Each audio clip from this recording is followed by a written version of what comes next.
They are people who love each other with the Spirit of God, not because of family relations or wealth.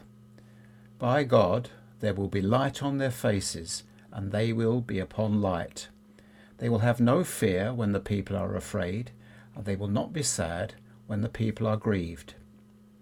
Sunan Abu Dawood. Chapter 2. Friendship for God. Introduction.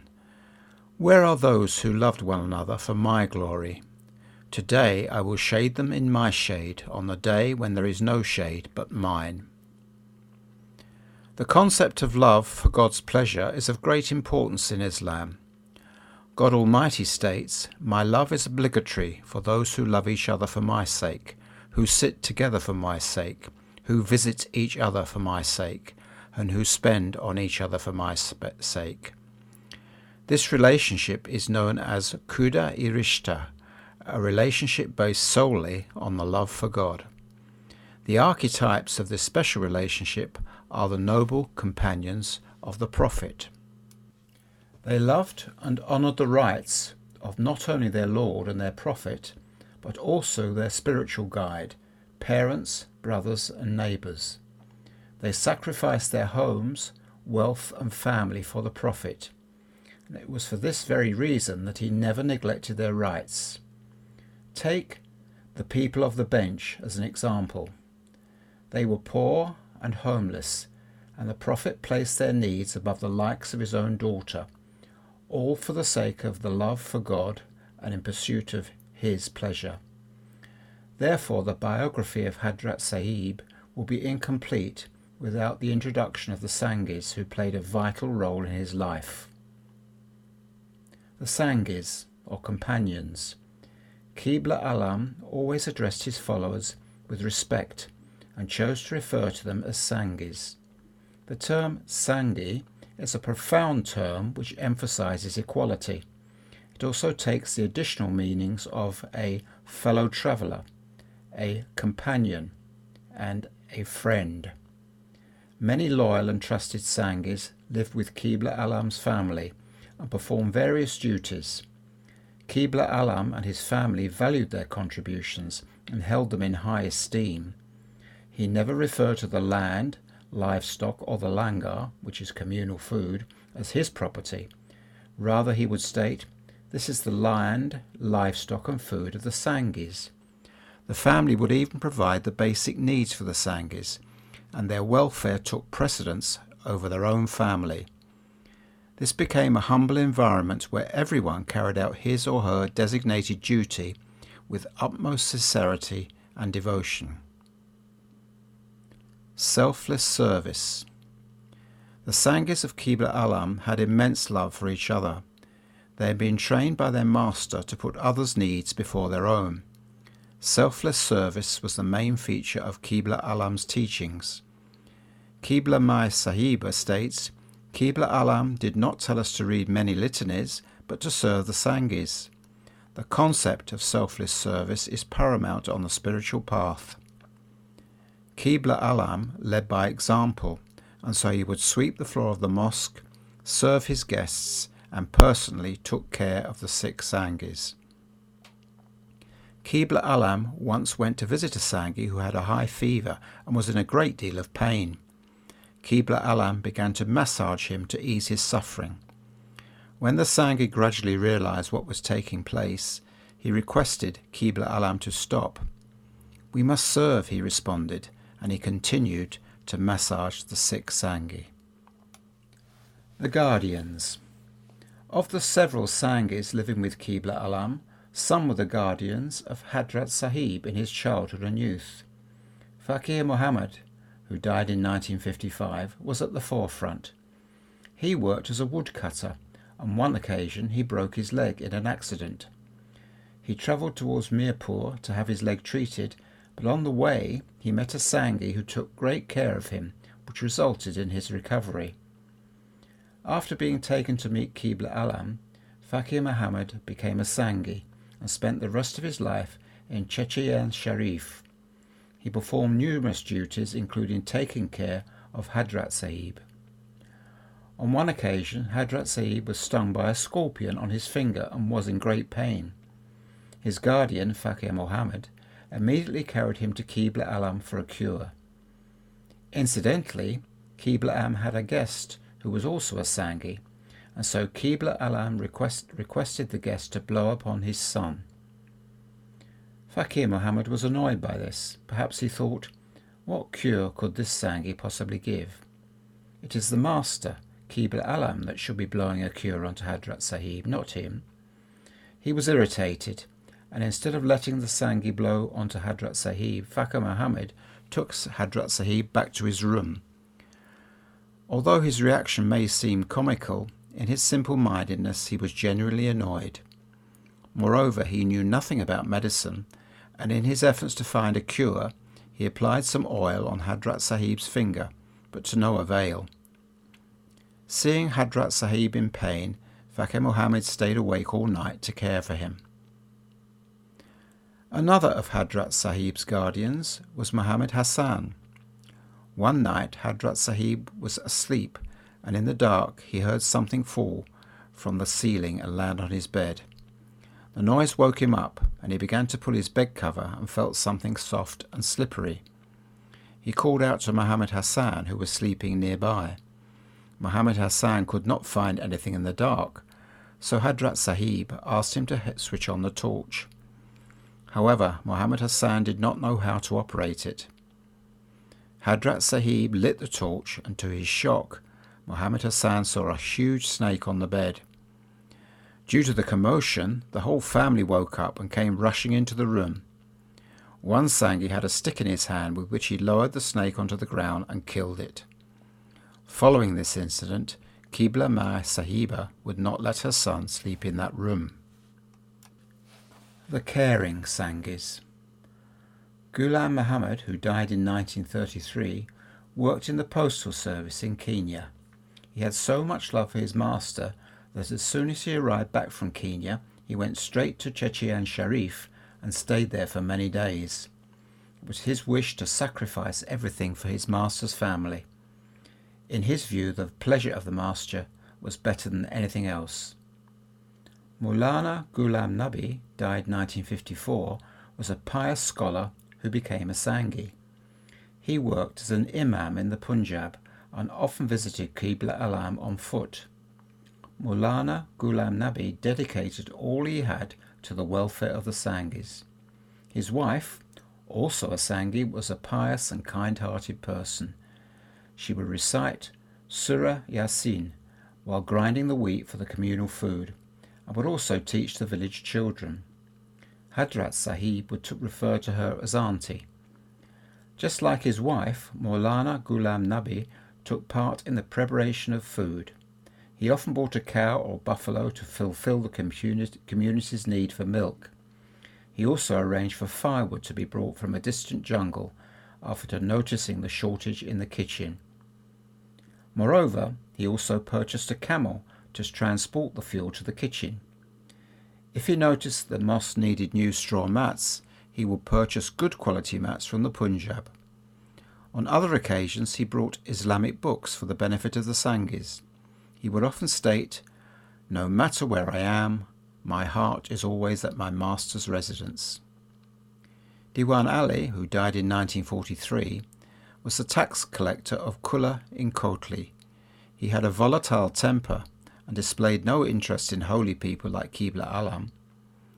A local Sangi wanted to reform Diwan Ali and invited him to the gatherings of Qibla Alam.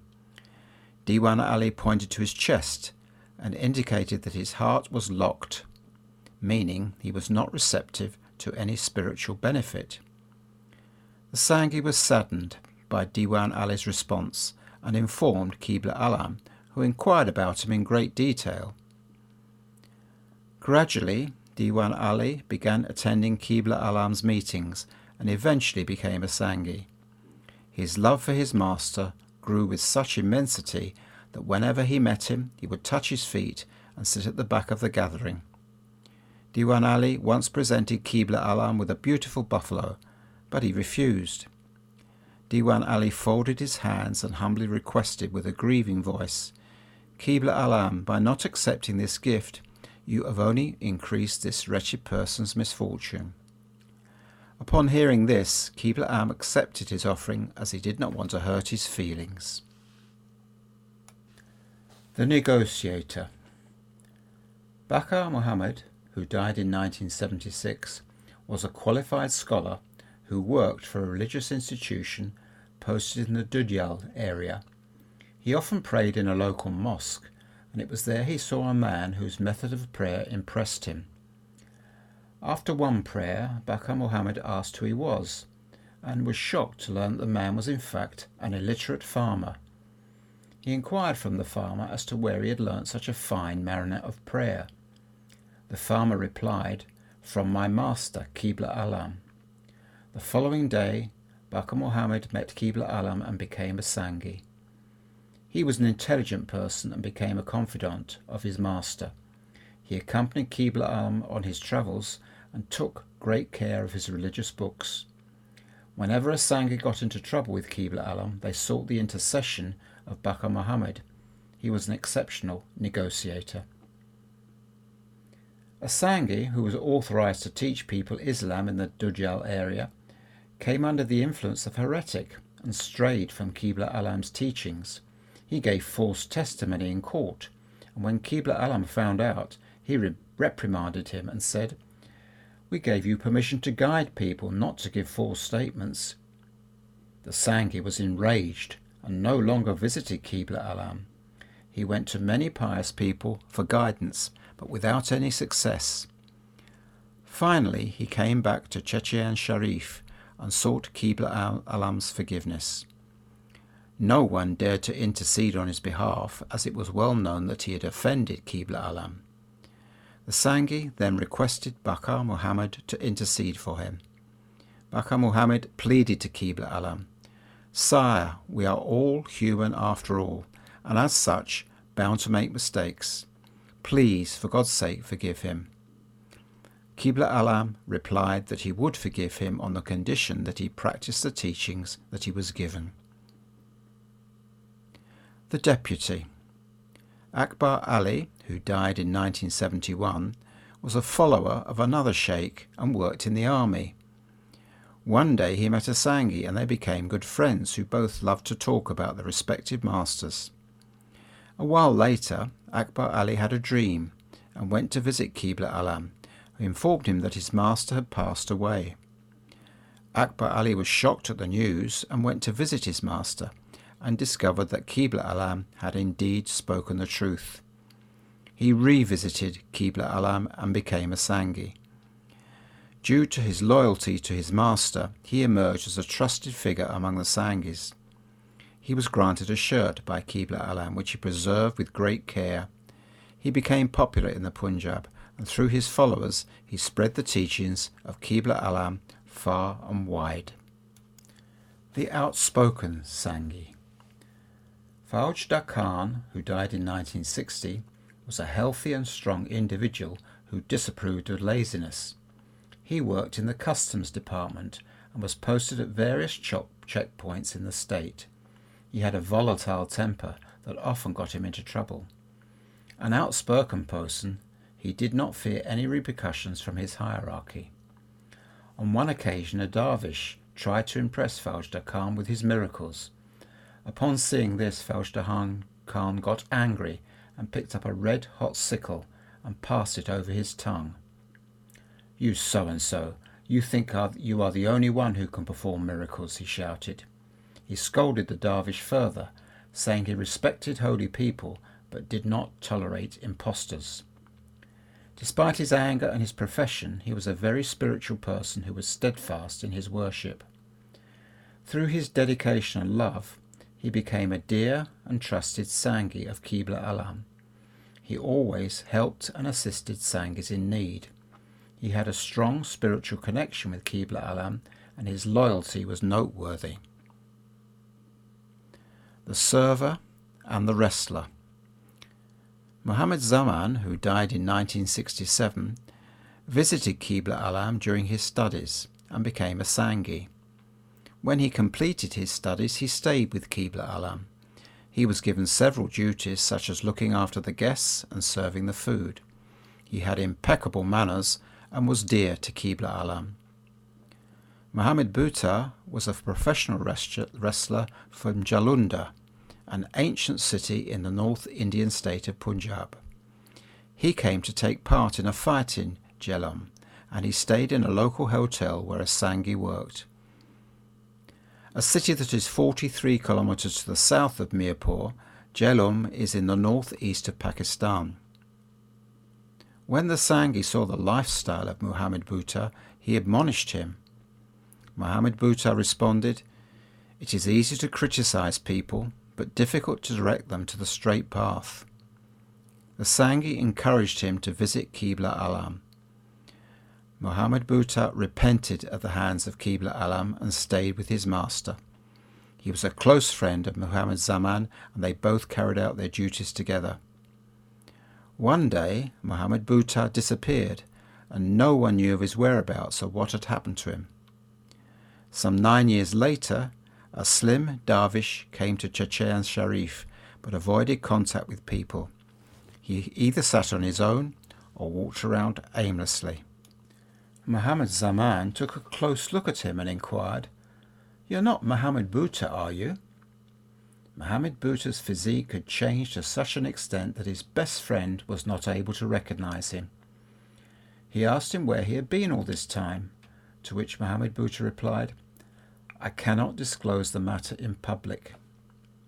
However, later in a private assembly, he informed his friend Muhammad Zaman that Qibla Alam had sent him on a secret mission to Burma, and he was not allowed to tell anyone.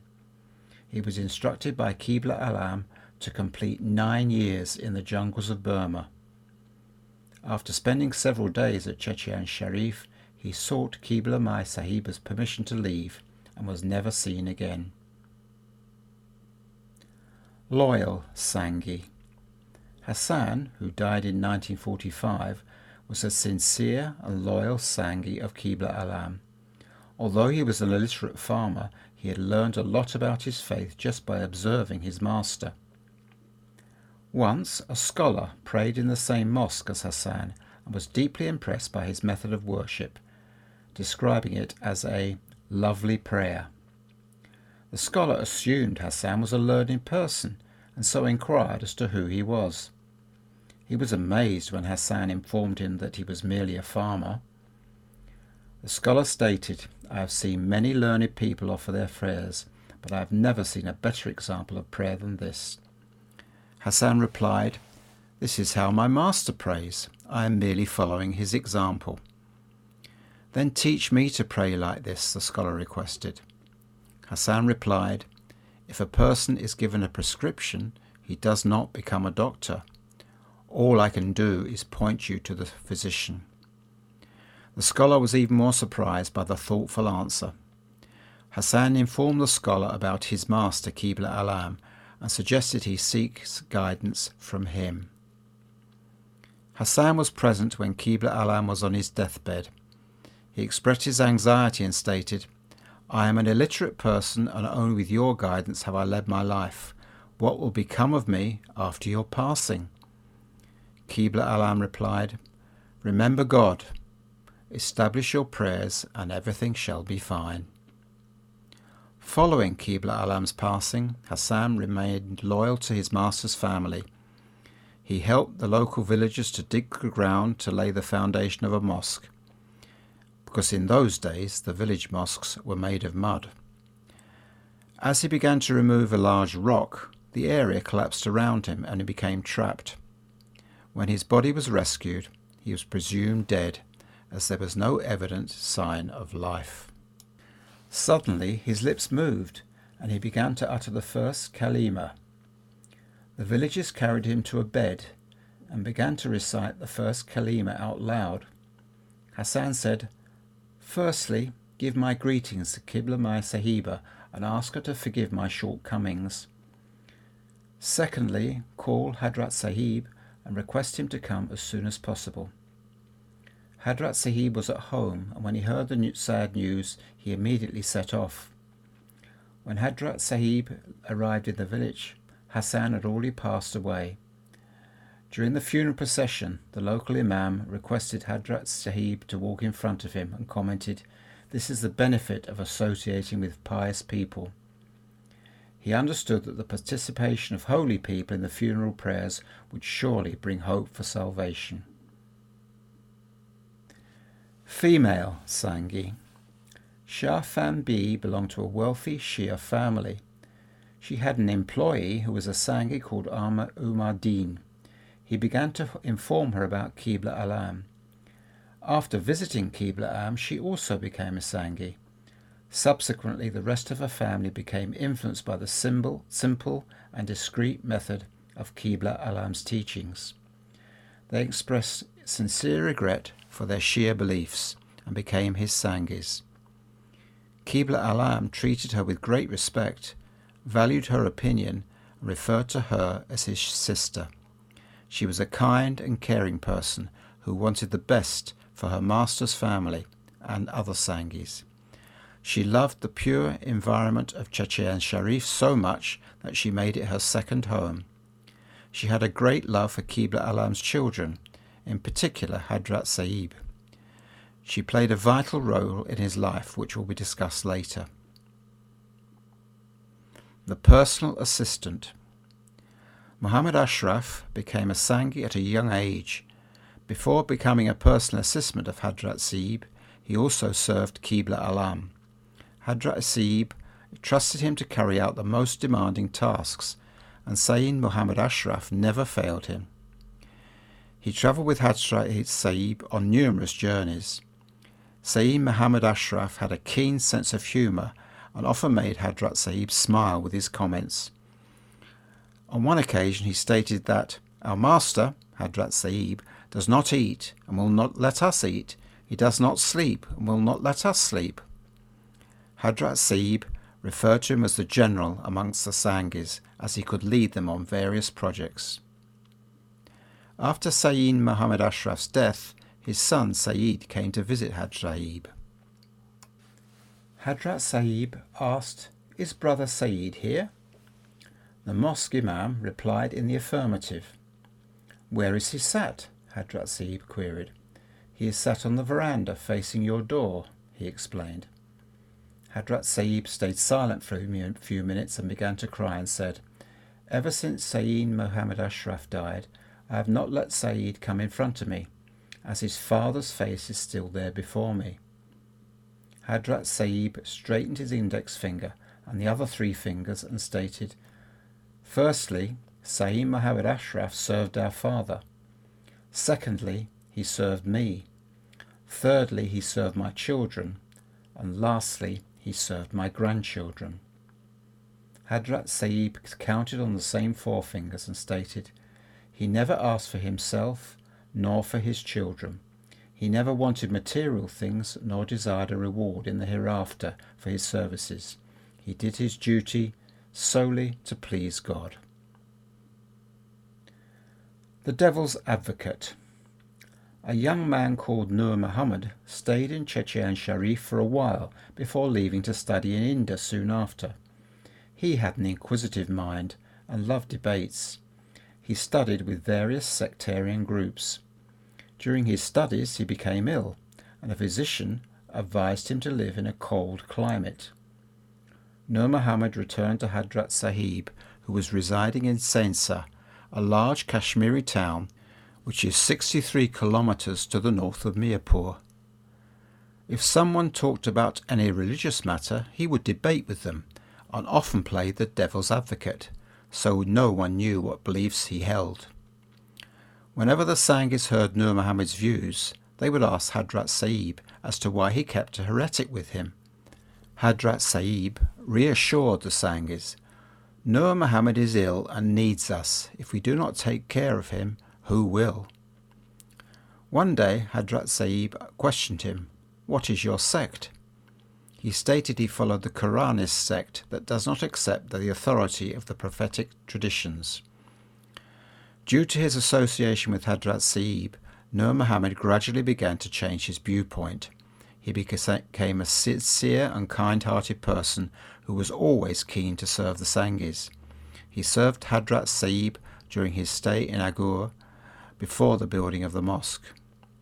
Agur is the original name of the area now officially known as Gula Sharif in Kotli. It is where Hadrat Sahib lived. The mosque that Hadrat Sahib built in the 1950s, which became the centre of activity, was called the Masjid al-Firdaus. Hence the area also became referred to as Jamia al-Firdaus. Throughout history, all these names have been used to refer to the same place and essentially the same mosque. Hadrat Sahib once related, "One day I got so angry with Nur Muhammad that I told him to go away and I did not want to see him again. Then I felt remorse and got on my horse and went to search for him. When Hadrat Sahib entered the nearby village, he saw Nur Muhammad with a large bundle of firewood on his head. Hadrat Sahib pretended that he was still upset and shouted at him, 'Why are you coming back?' To which Nur Muhammad replied, 'What can I do? Everywhere I look I see nothing but darkness except in your company.' Hadrat Sahib then consoled him and said, 'I came to take you back.' When Nur Muhammad finally recovered from his ill health, he returned to his studies, but sadly passed away soon after. Hadrat Sahib attributed the success of the Quranic education at the mosque in Gula Sharif to the sincere supplications of the mystic Nur Muhammad. Amongst the attributes Hadrat Sahib valued, having sincerity or love for your master and others for the sake of God proved most crucial.